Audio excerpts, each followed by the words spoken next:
बलिया 22 मार्च 2026। 24 साल की अनीशा राय पथरी का ऑपरेशन करवाने गई थी, लेकिन ऑपरेशन के बाद उनकी मौत हो गई। 50 दिन बीत गए, एक भी डॉक्टर गिरफ्तार नहीं। और आज मई 2026, अनीशा के पति शिवांशु राय एक बार फिर जिलाधिकारी कार्यालय के सामने खड़े हैं। हाथ में ज्ञापन है, आंखों में आंसू हैं और दिल में एक ही सवाल है, मेरी पत्नी के हत्यारे कब पकड़े जाएंगे। दोस्तों, आज का ये वीडियो सिर्फ अपूर्वा हॉस्पिटल की कहानी नहीं है। आज हम आपको बताएंगे आज का सबसे ताजा अपडेट क्या है, पिछले 12 महीनों में बलिया में 8 बड़े हॉस्पिटल कांड कौन से हैं, इन सभी में एक खतरनाक पैटर्न क्या है, सिस्टम क्यों खामोश है और आखिर कौन जिम्मेदार है। 24 न्यूज़, सच कहने का साहस। सबसे पहले आज की सबसे बड़ी खबर। 10 मई 2026 को अपूर्वा हॉस्पिटल कांड के पीड़ित पति शिवांशु राय ने जिलाधिकारी बलिया को ज्ञापन सौंपा। ज्ञापन में साफ लिखा है, 22 मार्च से आज तक 50 दिन बीत गए। एफआईआर हुई, ओटी सील हुआ, सीसीटीवी जब्त हुई, लेकिन एक भी डॉक्टर गिरफ्तार नहीं हुआ। शिवांशु का कहना है, जांच के नाम पर सिर्फ खाना पूर्ति हो रही है। इसके साथ ही पूर्वांचल छात्र समिति के अध्यक्ष नागेंद्र बहादुर सिंह ने कहा, जब तक अपूर्वा हॉस्पिटल के डॉक्टरों की गिरफ्तारी नहीं होती, हमारा आंदोलन जारी रहेगा। एबीवीपी ने भी आज सीएमओ बलिया को ज्ञापन दिया, जिसमें आरोप लगाया कि कुछ सरकारी डॉक्टर सरकारी ड्यूटी के साथ निजी क्लिनिक भी चला रही हैं। और सबसे बड़ी बात, ये मामला अब हाई कोर्ट तक पहुंच गया है। लेकिन दोस्तों, क्या ये पहली बार है बलिया में? बिल्कुल नहीं, और यही सबसे डरावनी बात है। चलिए एक बार फिर से याद करते हैं अनीशा राय का मामला, क्योंकि इसमें कुछ नए तथ्य सामने आए हैं। 22 मार्च 2026, बलिया के कोतवाली थाना क्षेत्र में स्थित अपूर्वा नर्सिंग होम सुखपुरा के देवकली गांव की 24 वर्षीय अनीशा राय को उनके पति शिवांशु राय पथरी के इलाज के लिए लेकर आए। परिजनों के अनुसार डॉक्टर ज्योत्सना सिंह ने लेजर ऑपरेशन की बात कही। लगभग 50,000 रुपए एडवांस लिए गए और फॉर्म साइन करवाया गया। परिवार का आरोप है कि ऑपरेशन के दौरान हालत बिगड़ गई और अत्यधिक रक्तस्राव हुआ। इसके बाद उन्हें दूसरे अस्पताल रेफर किया गया, लेकिन अनीशा की मौत हो गई। नया तथ्य जो सामने आया, इसी अपूर्वा हॉस्पिटल में सिर्फ 5 महीने पहले अनीशा का सिजेरियन ऑपरेशन भी हुआ था। तो सवाल उठता है, क्या परिवार का अस्पताल पर पहले से भरोसा था और क्या इसी वजह से उन्हें दोबारा यहां लाया गया?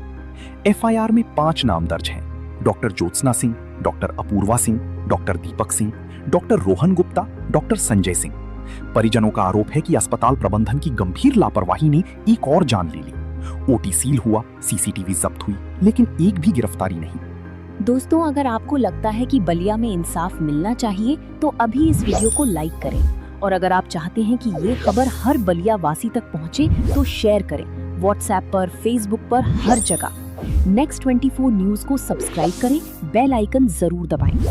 चलिए अब बात करते हैं उन 7 और कांडों की जो बलिया की हेल्थ सिस्टम का असली चेहरा दिखाते हैं। कांड नंबर 1, मई 2025, सरकारी अस्पताल में फर्श पर बच्चा जना। बलिया के सोनबरसा सामुदायिक स्वास्थ्य केंद्र में एक गर्भवती महिला को प्रसव पीड़ा हुई। परिजनों के अनुसार अस्पताल में पर्याप्त स्टाफ मौजूद नहीं था और महिला को अस्पताल के फर्श पर ही बच्चे को जन्म देना पड़ा। ये वीडियो वायरल हुआ, सीएमओ ने जांच बिठाई और 4 कर्मचारियों का तबादला हुआ। लेकिन सवाल ये है, क्या व्यवस्था बदली? कांड नंबर 2, अक्टूबर 2025, नगरा में जच्चा बच्चा की मौत। नगरा क्षेत्र के एक निजी क्लिनिक में एक महिला को प्रसव के लिए भर्ती कराया गया। परिजनों का आरोप है कि पर्याप्त सुविधाओं और विशेषज्ञ देखरेख के बिना ऑपरेशन किया गया।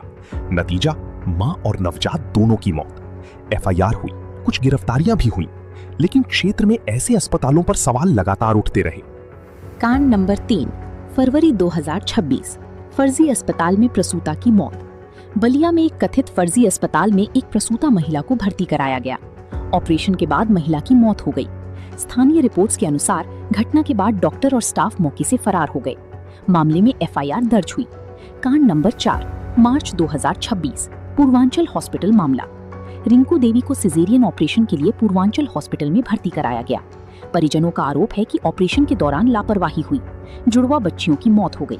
इसके बाद अस्पताल स्टाफ पर बच्चियों के शवों को अनुचित तरीके से रखने का आरोप लगा, जिससे लोगों में भारी आक्रोश फैल गया। बाद में रिंकू देवी की भी मौत हो गई। इस मामले में डॉक्टर आदित्य की गिरफ्तारी हुई। कांड नंबर 5, मार्च 2026, अपूर्वा हॉस्पिटल, अनीशा राय। 24 वर्षीय अनीशा राय, पथरी का ऑपरेशन। परिवार का आरोप है कि लेजर का वादा किया गया, लेकिन ऑपरेशन के दौरान गंभीर लापरवाही हुई। एफआईआर दर्ज हुई, ओटी सील हुआ, लेकिन 50 दिन बाद भी गिरफ्तारी नहीं। कांड नंबर 6, अप्रैल 2026, स्वास्तिक नर्सिंग होम, नगरा। पूनम देवी को प्रसव पीड़ा के बाद स्वास्तिक नर्सिंग होम लाया गया। परिजनों का आरोप है कि उन्हें सरकारी अस्पताल की जगह निजी अस्पताल भेजा गया। यहां भी लगभग 50,000 रुपए लिए गए। परिवार का आरोप है कि पर्याप्त सुविधाओं और विशेषज्ञ देखरेख के बिना ऑपरेशन किया गया। पूनम देवी और नवजात दोनों की मौत हो गई। घटना के बाद अस्पताल संचालक के फरार होने की बात सामने आई। एफआईआर दर्ज हुई।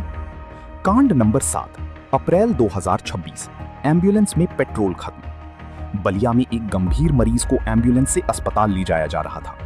रास्ते में एम्बुलेंस का पेट्रोल खत्म हो गया, देरी हुई और मरीज की मौत हो गई। अब सवाल उठ रहे हैं कि स्वास्थ्य व्यवस्था में ऐसी लापरवाही क्यों हो रही है। कांड नंबर 8, मई 2026, सीएचसी बांसडीह मामला। गोड़धप्पा गांव की रूबी देवी को प्रसव के बाद सीएचसी बांसडीह में भर्ती कराया गया। परिजनों का आरोप है कि प्रसव के बाद अत्यधिक रक्तस्राव हुआ, लेकिन समय पर उचित ध्यान नहीं दिया गया। बाद में उन्हें रेफर किया गया। रास्ते में उनकी मौत हो गई। परिजनों ने इलाज में लापरवाही और पैसे मांगने के आरोप लगाए हैं। एसडीएम ने जांच का आश्वासन दिया है। दोस्तों, क्या आप देख रहे हैं 8 कांड, 12 महीने, एक ही जिला, बलिया। हर बार एफआईआर, हर बार जांच का वादा।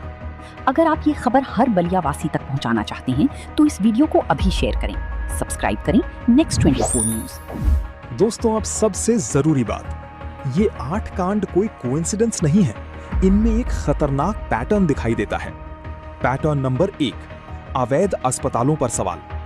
बलिया में कई निजी नर्सिंग होम और क्लिनिक की व्यवस्था को लेकर लगातार सवाल उठते रहे हैं। लोग आरोप लगाते हैं कि निरीक्षण व्यवस्था प्रभावी नहीं है और कई अवैध अस्पताल कार्रवाई से बच जाते हैं। पैटर्न नंबर 2, रेफरल और कमीशन सिस्टम। स्वास्तिक नर्सिंग होम मामले में आरोप लगी कि सरकारी अस्पताल की जगह मरीजों को निजी अस्पताल भेजा गया। इस मामले ने रेफरल और कमीशन सिस्टम को लेकर गंभीर सवाल खड़े किए हैं। पैटर्न नंबर 3, सरकारी डॉक्टरों की प्राइवेट प्रैक्टिस। एबीवीपी ने आज सीएमओ को ज्ञापन दिया और आरोप लगाया कि कुछ सरकारी डॉक्टर निजी क्लिनिक भी चला रहे हैं, जिससे सरकारी अस्पतालों की व्यवस्था पर सवाल उठ रहे हैं। पैटर्न नंबर 4, एफआईआर होती है, गिरफ्तारी कम। कई मामलों में एफआईआर हुई, लेकिन कार्रवाई की रफ्तार पर सवाल उठ रहे हैं। अपूर्वा हॉस्पिटल मामले में हत्या से जुड़ी धाराओं में एफआईआर दर्ज होने के बावजूद अब तक गिरफ्तारी नहीं हुई। पैटर्न नंबर 5, परिवार न्याय की लड़ाई लड़ रहे हैं।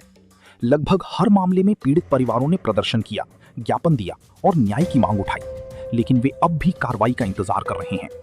मांग 1, अपूर्वा हॉस्पिटल मामले में जांच तेज हो और कानूनी कार्रवाई जल्द हो। मांग 2, बलिया की सभी निजी अस्पतालों और नर्सिंग होम की निष्पक्ष जांच हो। मांग 3, रेफरल और कमीशन सिस्टम के आरोपों की जांच हो। मांग 4, सरकारी अस्पतालों की व्यवस्था मजबूत की जाए। मांग 5, सभी पीड़ित परिवारों को न्याय और उचित सहायता मिले। मांग 6, जरूरत पड़े तो हाईकोर्ट स्तर पर स्वतंत्र जांच हो। अनीशा राय, रिंकू देवी, पूनम देवी, रूबी देवी जैसी महिलाओं को आखिर किस व्यवस्था ने हमसे छीन लिया? इन घटनाओं ने पूरी स्वास्थ्य सिस्टम पर गंभीर सवाल खड़े कर दिए हैं। आज उन बच्चों की दर्द को समझना जरूरी है जिन्होंने अपनी मां खो दी। नेक्स्ट 24 न्यूज का वादा है, हम इन सभी मामलों को फॉलो करते रहेंगे। जब तक सच सामने नहीं आता, सवाल उठते रहेंगे। लाइक करें, सब्सक्राइब करें, शेयर करें, कमेंट करें। क्या स्वास्थ्य व्यवस्था में बड़ा सुधार जरूरी है? और हमारी पिछली वीडियो भी जरूर देखिए।